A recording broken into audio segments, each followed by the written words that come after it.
The entire restaurant fell silent when the Mafia boss walked in and saw the woman waiting for him by the window. The men who had set up the date were already watching from across the room, barely hiding their laughter. They had told him it was a blind date. What they hadn't told him was that the woman couldn't hear a single word he would say. To them, it was the perfect joke. A powerful man, a deaf woman, an awkward disaster waiting to happen, but the moment she nervously raised her hands and signed her name, the Mafia boss slowly lifted his own hands and answered in flawless sign language. The smiles across the room disappeared, because what no one knew was why he had learned that language in the first place, and the reason would break your heart. The entire restaurant fell silent when Trevor Turner walked through the glass double doors of Bellini's on a Friday evening in late October. It wasn't the kind of silence born from fear, though fear was certainly part of it. It was the kind of silence that moves through a room the way a cold draft slips under a door. Subtle, instinctive, everyone felt it. The couple at table 9 stopped mid-conversation. The bartender paused with a bottle of Barolo tilted over a glass. Even the hostess, a woman who had greeted senators and Wall Street tycoons without flinching, took a half-step backward. Trevor Turner didn't acknowledge any of it. He moved through the dining room in a dark navy suit, no tie, his collar open just enough to reveal the edge of a tattoo that climbed up the left side of his neck. His jaw was set, his eyes swept the room the way a general surveys a battlefield, not because he expected danger, but because he had long ago trained himself to see everything before everything saw him. At 32, Trevor Turner controlled more of Philadelphia's underworld than most people even knew existed. He didn't run drugs. He didn't rob banks. He moved power. He moved money. He moved silence. And when silence wasn't enough, he moved people out of the way. But tonight wasn't about business. Tonight, according to his associate Vincent Mara, was about something else entirely, a blind date. Trevor hadn't wanted to come. He didn't date. He didn't do small talk. He didn't sit across from strangers and pretend to care about their favorite vacation destinations or their opinions on craft cocktails. But Vincent had insisted, said the woman was beautiful, said she was different, said it would be good for him to spend one evening pretending to be a normal man. What Vincent hadn't told him was the truth. Across the restaurant, tucked into a curved leather booth near the window, a woman sat alone. She wore a soft cream blouse and her dark auburn hair fell just past her shoulders. Her hands rested on the white tablecloth, and she was watching the candlelight flicker inside its glass holder with the kind of quiet attention that most people reserved for sunsets or sleeping children. Her name was Sue Hodges. She was 26 years old. She was a teacher at the Whitmore School for the Deaf on the west side of the city. She loved watercolor painting, long walks through Rittenhouse Square, and the way autumn turned the trees along the Schuylkill River into walls of gold and amber, and she hadn't heard a single sound since she was 3 years old. At a table near the bar, Vincent Mara sat with 2 other men, Paulie Greco and Sal DeLuca. All 3 of them had drinks in their hands and smirks plastered across their faces, like boys waiting for a firecracker to go off. This was the joke. They had found Sue through a dating app, matched with her using a fake profile, told her she'd be meeting a successful businessman who admired her work with children. And then they had told Trevor the same thing in reverse: a beautiful woman, a quiet dinner, an evening away from the noise. What none of them had mentioned to Trevor was that the woman sitting in that booth could not hear a single word he would say. They had imagined the scene 100 times already. Trevor sitting down. The awkward silence. The confusion. Trevor trying to talk to a woman who would only stare at him, unable to respond. The discomfort. The frustration. The humiliation of a man who controlled entire neighborhoods, being rendered speechless by a woman who lived in a world without sound. To them, it was the perfect prank. A powerful man, a deaf woman, an awkward disaster waiting to happen. Trevor reached the booth. He looked down at her. She looked up at him, Her eyes were a deep hazel, warm and steady, and they held his gaze without flinching. There was no nervousness in them, not yet, but there was something careful, something watchful, as though she had learned, over years of navigating a hearing world, to read a person's entire character in the first 3 seconds of eye contact. She smiled gently and raised her hands. Her fingers moved with a quiet grace, each gesture precise and unhurried. "Hi, I'm Sue. Thank you for meeting me." The 3 men at the bar leaned forward. This was it. This was the moment the whole thing fell apart. But something happened that none of them expected. Trevor Turner stood perfectly still for a long moment, his expression unreadable. Then, slowly, he lifted his hands. His fingers moved with a fluency that startled even the waiter who had approached to offer water. "It's nice to meet you, Sue. I'm Trevor. Mind if I sit down?" His sign language was flawless. Not hesitant, not clumsy. Not the kind of fumbling approximation a person makes when they've watched a few YouTube tutorials. His hands moved with the muscle memory of someone who had been signing for years. Decades even. Sue's eyes widened. Her lips parted slightly, and then she smiled. Not the polite smile she had offered before, but something deeper, something surprised and genuine and relieved. At the bar, Vincent Mara's glass froze halfway to his lips. Paulie Greco blinked. Sal DeLuca leaned back in his chair and whispered a single word that none of them would repeat later. The joke was over before it had even begun, and something else, something none of them could have predicted, had already started. Trevor sat down across from her, and for a moment, neither of them signed anything. They just looked at each other. The candle light moved between them, casting soft shadows across the tablecloth, and the noise of the restaurant seemed to dim, as if the room itself understood that what was happening at this table required a different kind of attention. Sue tilted her head slightly. Her hands rose again. "You sign beautifully. Most hearing people don't." Trevor's jaw tightened just barely, a movement so small that only someone trained in reading faces would have noticed it. But Sue noticed. She noticed everything. "I had a good teacher," he signed back. He didn't elaborate. She didn't push. That was the first thing he noticed about her, the way she understood that silence could be a complete sentence.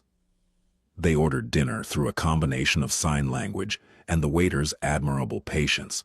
Sue pointed to items on the menu and signed her preferences to Trevor, who relayed them aloud. It was seamless, natural, as though they had done this 100 times before, over bruschetta and a shared plate of burrata. Their conversation unfolded in the most extraordinary way.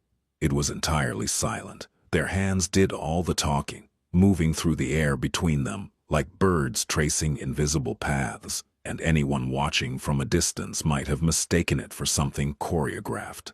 A dance, a duet performed by 2 people who had somehow rehearsed without ever meeting.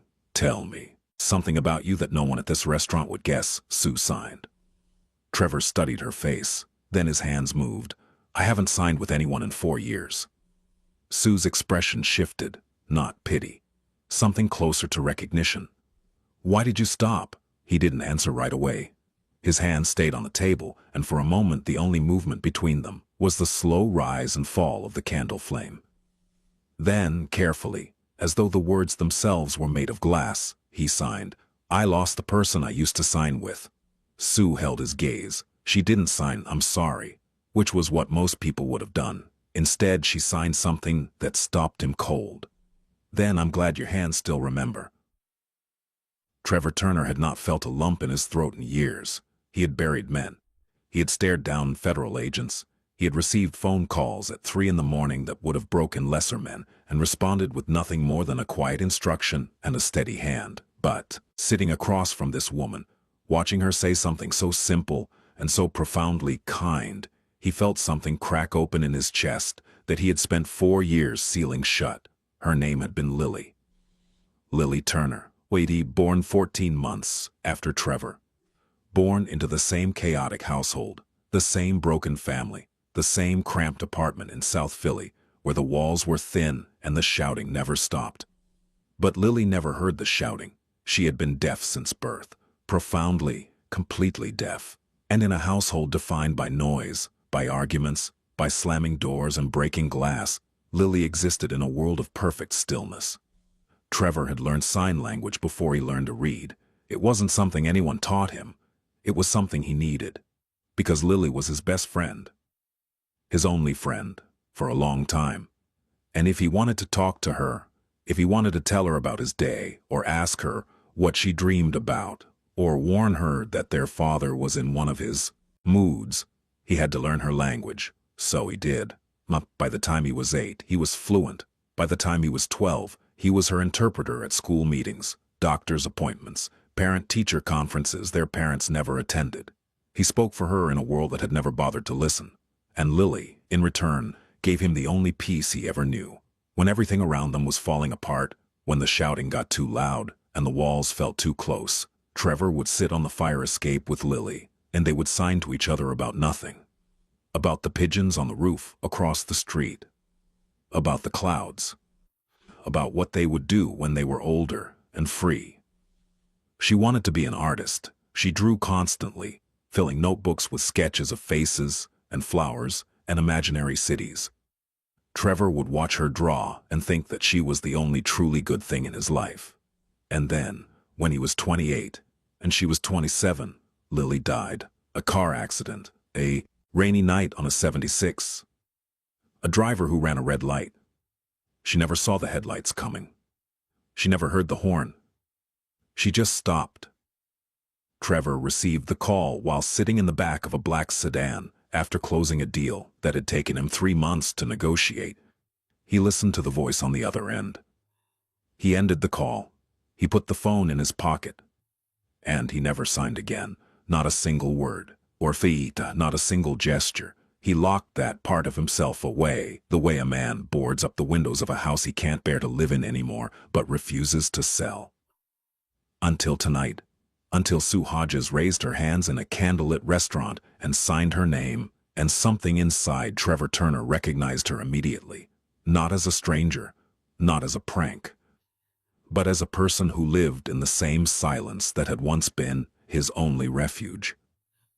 The rest of the dinner passed in a kind of quiet magic that neither of them fully understood. They talked about everything and nothing. Sue told him about her students at Whitmore, the little ones who were just learning to sign, the way their faces lit up when they realized they could finally say what they felt. She told him about a boy named Marcus, who had been completely nonverbal for 2 years. Until one afternoon, during art class, he signed the word beautiful while looking at a painting Sue had hung on the wall. Trevor listened. He listened the way he hadn't listened to anyone in years, not for information, not for leverage, not for weakness, but simply because her words, her hands, the way her face moved when she signed, made him want to hear more. She told him about growing up deaf in a hearing family, about the loneliness of sitting at a dinner table surrounded by people whose mouths moved constantly, but whose words she could never catch. About learning to read lips, which was harder than most people imagined, and about the exhaustion of spending every waking moment trying to translate a world that wasn't designed for her. And he signed back, "I know." She looked at him, really looked at him. "You do, don't you?" She signed, "More than you'd believe." They left the restaurant just after 10 o'clock. The autumn air was cool and sharp, and the street lights along Walnut Street cast long amber pools across the sidewalk.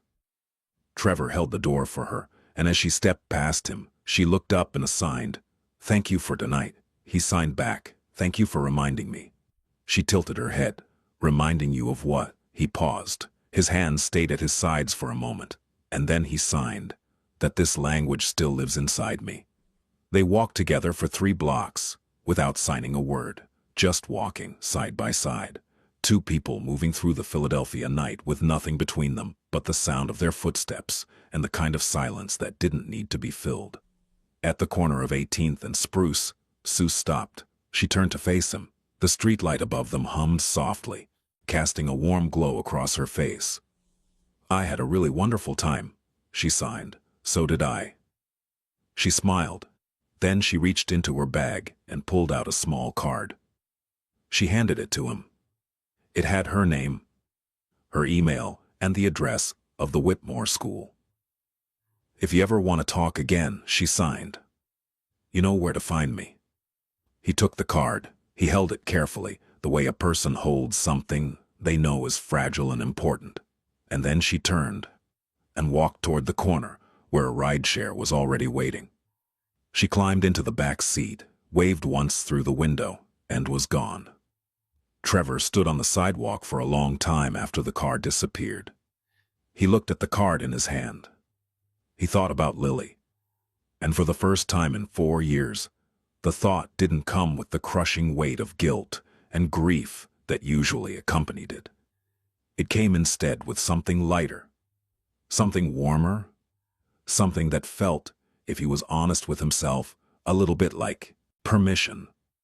3 days later, Trevor Turner walked through the front doors of the Whitmore School for the Deaf. He told no one where he was going. Not Vincent. Not Polly. Not Sal. Not a single person in his organization knew that the man who controlled half of Philadelphia's criminal infrastructure was standing in the lobby of a school for deaf children, wearing a gray sweater and holding a box of pastries from a bakery on Passyunk Avenue. Sue saw him from the end of the hallway.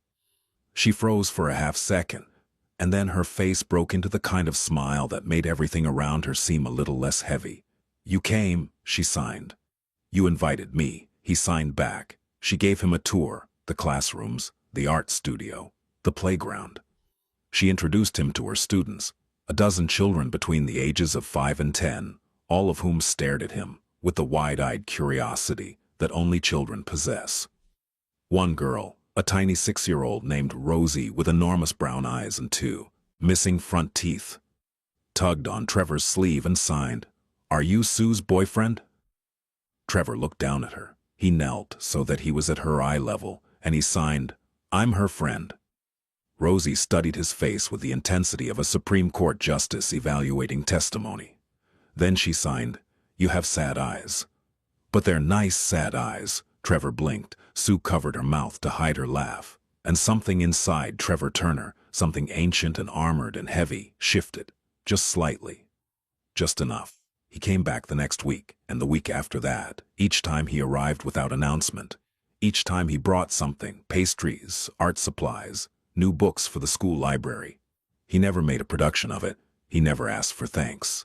He simply showed up, sat in Sue's classroom, and signed with the children as though it were the most natural thing in the world. The children adored him. They climbed on him. They showed him their drawings. They taught him new signs that he pretended not to know, just to see their faces light up with the pride of being someone's teacher. And each time, after the children went home and the hallways grew quiet, Trevor and Sue would sit together in her classroom and sign about things that neither of them spoke about with anyone else. She told him about the night she realized she was different. She was 7. Her family was watching a movie together in the living room, and everyone was laughing at something on the screen, and she had no idea what was funny. She sat there, surrounded by her own family, and felt more alone than she had ever felt in her life. He told her about Lily's drawings, about the fire escape, about the pigeons. He told her about the night Lily died, and about how he had driven to the hospital and sat in the parking lot for 45 minutes before he could make himself go inside, because some part of him believed that as long as he stayed in the car, as long as he didn't walk through those doors, it wouldn't be real. Sue's eyes were wet when he finished. She didn't wipe them. She just signed. She sounds like someone the world didn't deserve to lose. She was, Trevor signed. She really was. There was a Tuesday afternoon in early November that changed everything. Trevor arrived at the school to find the classroom in chaos. Not the usual happy chaos of children playing and signing, a different kind. Marcus, the boy Sue had told him about, the one who had been nonverbal for 2 years, was sitting in the corner of the room with his knees pulled to his chest and his face buried in his arms. He was shaking. Sue was kneeling in front of him, signing gently. But Marcus wasn't looking up. He wouldn't look at anyone. Trevor crossed the room and knelt beside Sue. She glanced at him, And in that glance he saw something he recognized. Helplessness, the kind that comes from loving someone and not being able to reach them. What happened? He signed. Some older boys, she signed. They were mocking his signing during recess. Called him broken. Trevor's expression didn't change, but his hands, resting on his knees, tightened into fists. He looked at Marcus. He looked at this small boy, curled into himself, like a question mark, trying to make himself invisible, trying to disappear from a world that had just told him he didn't belong. And Trevor saw himself. He saw the 8-year-old boy on the fire escape, learning a language that no one around him understood, protecting a sister that no one around him cared about. He reached out and gently touched Marcus on the shoulder. Marcus flinched. Then, slowly, he raised his head. His face was streaked with tears, and his eyes were red and swollen. Trevor signed very slowly, very clearly, so that Marcus could see every word. You are not broken. The people who said that are the broken ones. You speak a language that most people will never be brave enough to learn. That doesn't make you less. That makes you extraordinary. Marcus stared at him. Then, with trembling hands, the boy signed one word. Really? Trevor nodded. Really? Marcus looked at him for a long moment. Then, he uncurled from his corner, leaned forward, and wrapped his small arms around Trevor's neck. Trevor closed his eyes. He held the boy. And across the room, Sue Hodges watched the most feared man in Philadelphia kneel on a classroom floor and hold a crying child. And she understood something that no one else in Trevor's life would ever know, that the man the world saw, the cold, calculating, untouchable Mafia boss, was a mask, a fortress, a wall built by a boy who had lost the only person who ever understood his silence. And that boy was still in there, still reaching out, still trying to protect someone. It was a Thursday evening in late November when Trevor took Sue to the fire escape, not the original one. That building had been torn down years ago, but there was a rooftop on a building he owned in South Philly, with a view of the city skyline and a wrought iron railing that looked close enough to the old fire escape that it made his chest ache. He brought 2 cups of coffee. He brought a blanket because the wind was sharp. They sat together on the edge of the rooftop and looked out at the city, and for a long time neither of them signed anything. Then Sue signed. You're different than people think you are. Trevor looked at her. Maybe. Or maybe I'm exactly what people think I am. And this is just the part they never get to see. She studied his face the way she always did, with that quiet, unblinking attention that made him feel like every wall he had ever built was made of paper. Which part is more real? She asked. He thought about that. He thought about Lily, about Marcus, about the children at Whitmore, about the men who worked for him, about the deals and the debts and the darkness that paid for everything. I don't know anymore, he signed honestly, but when I'm with you, I remember who I was before all of it. And that version of me feels more real than anything I've been in years. Sue set down her coffee. She reached over and took his hand. Not romantically, not dramatically, just a quiet, steady grip. The way you hold someone's hand when you want them to know they're not alone. Trevor looked down at their hands.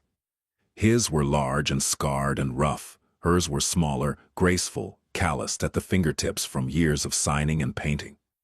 He had held weapons with these hands. He had signed contracts that ruined men. He had carried his sister's coffin, but right now, holding Sue's hand on a rooftop in South Philly, with the city glittering below them and the November wind pushing through the silence between them, he felt something he hadn't felt since the fire escape. Peace.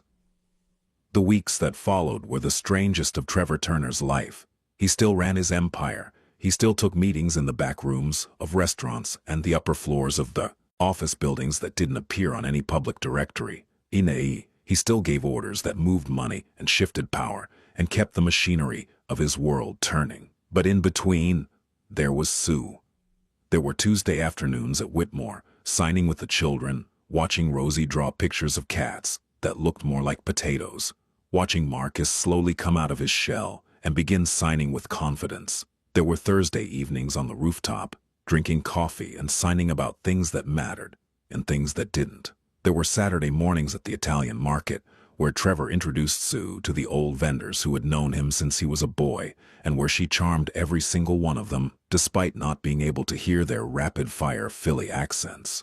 There were late nights when they sat on opposite ends of a video call, signing to each other from their apartments, and the silence between them was so full and so warm that it felt more intimate than any conversation Trevor had ever had. And slowly, gradually, like a house being rebuilt from the inside out, Trevor Turner began to change. He didn't become a different man. He didn't abandon his world. He didn't suddenly develop a conscience about things he had spent a decade refusing to feel guilty about. But he softened, in ways that were invisible to most people, but unmistakable to those who knew him well. He started funding the school, not publicly, not in his name, through a series of anonymous donations that tripled Whitmore's budget and allowed them to hire 3 new teachers and renovate the art studio that Sue had been trying to fix for 2 years. He handled the situation with the boys who had bullied Marcus, not with violence, not with threats. He found out who their parents were. He found out which school they attended, and he arranged, through channels that left no fingerprints, for that school to implement a comprehensive anti-bullying program with a specific focus on disability awareness. The boys never mocked anyone again, and he began signing every day. Not just with Sue, not just with the children. Alone in his apartment, late at night, he would stand in front of the mirror and sign to his reflection, the same way he used to sign to Lily. "Tell me about your day. What did you dream about? I miss you." One evening, standing in front of that mirror with the city dark and quiet outside his window, Trevor signed something he had never said before. Not to anyone. Not even to himself.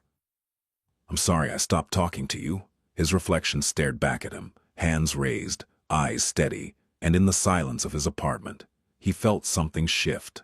Not forgiveness exactly. Forgiveness was too simple a word for something this heavy, but something like release.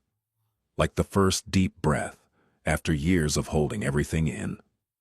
It was the second week of December when everything came to a head. Vincent Mara showed up at Trevor's office unannounced, which was something Vincent had been told never to do. He walked in with Paulie and Sal behind him, and the 3 of them had the look of men who had something important to say and not enough courage to say it. Trevor looked up from his desk. He didn't speak. He just waited. Vincent cleared his throat. "We need to talk about the deaf girl." Trevor's expression didn't change. "People are talking," Vincent continued, shifting his weight. "They're saying you've gone soft, that you're spending time at a school instead of handling business, that this woman has gotten inside your head." Silence.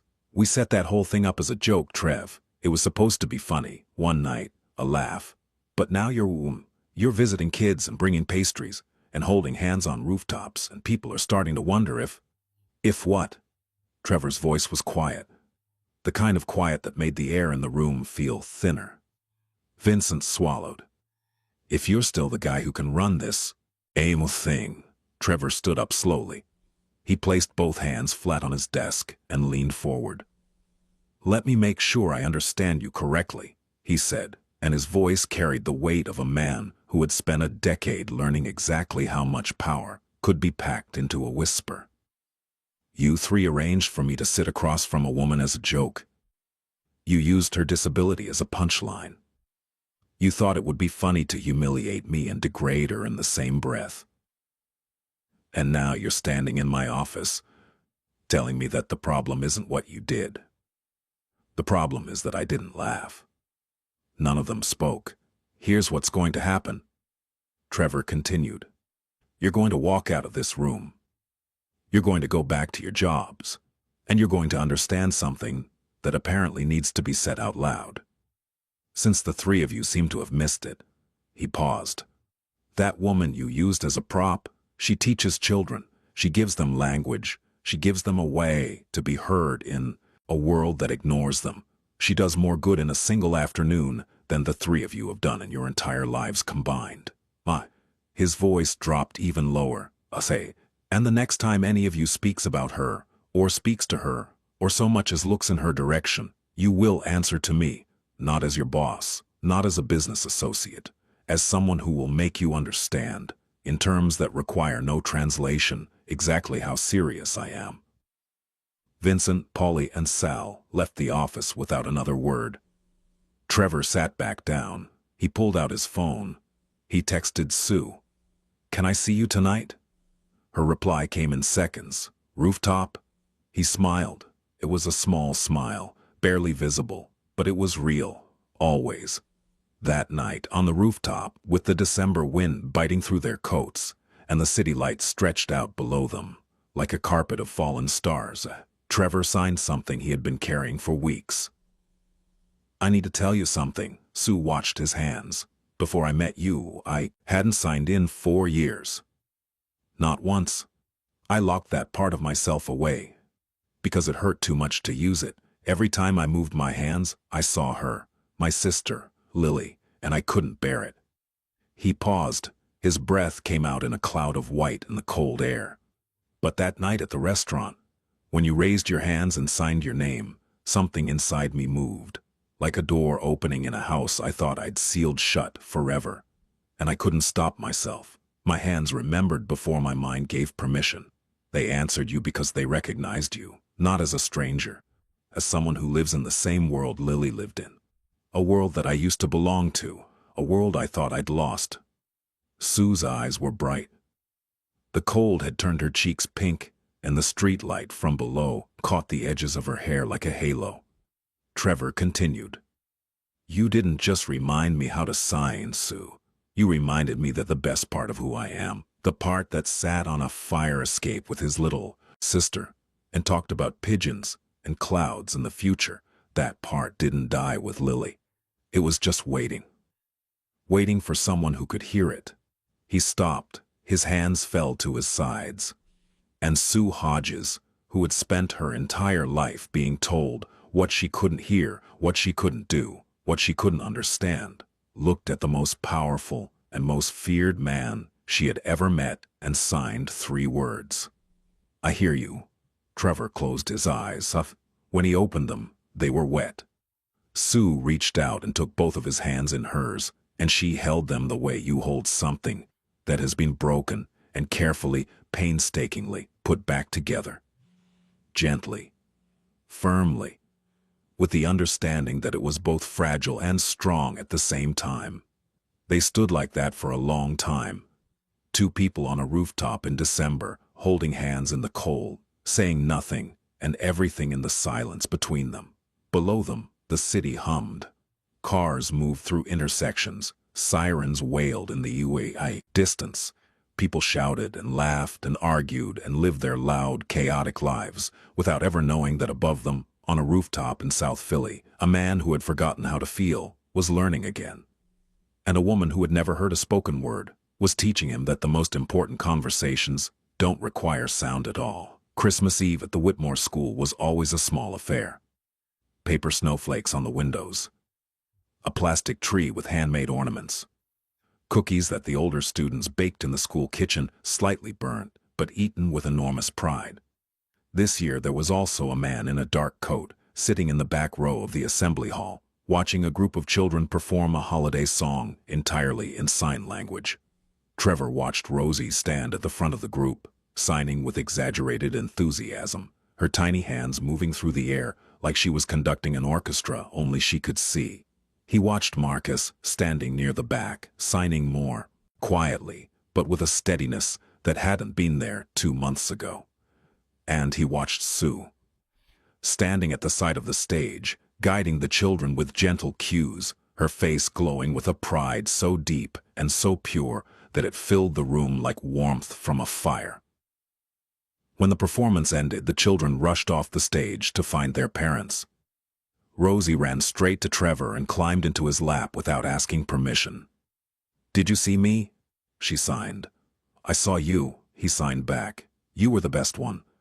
She beamed. Then she signed, "Are you going to marry Sue?" Trevor looked down at her. He looked at this 6-year-old girl with potato cats and missing teeth, and a heart bigger than the entire city of Philadelphia. And he signed. I think that's up to her. Rosie shook her head solemnly. No, it's up to you. You have to ask. Trevor laughed, a real laugh, a sound that several people in the room had never heard before and would not forget. Across the hall, Sue looked over.